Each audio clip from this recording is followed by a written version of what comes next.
আসসালামু আলাইকুম রহমতুল্লাহি বরকাতু। বন্ধুরা, একটা ভিডিও লাগাইমু, আপনারা দেখবাই ও ভিডিও নিয়মটা মানিয়ে দিবা, সবার একটা লাভ হইব।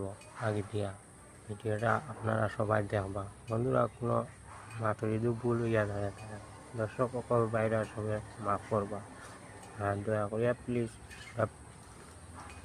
ফলো করবা, লাইক করবা, শেয়ার করবা। দর্শকরা, আসসালামু আলাইকুম। যেই ব্যক্তি প্রতিদিন 11 বার বলবে লা হাওলা ওয়ালা কুওয়াতা ইল্লা বিল্লাহিল আলিয়্যিল আযীম, আস্তাগফিরুল্লাহাল্লাযী লা ইলাহা ইল্লা হুয়াল হাইয়ুল কাইয়্যুম ওয়া আতুবু ইলাইহি, লা হাওলা ওয়ালা কুওয়াতা ইল্লা বিল্লাহিল আলিয়্যিল আযীম।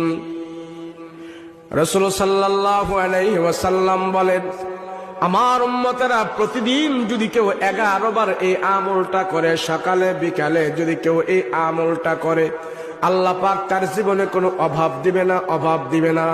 আল্লাহর রাসূল বলেন, তোমার অভাব যদি থেকেও থাকে, আল্লাহ তোমার অভাব দূর করে দিবে।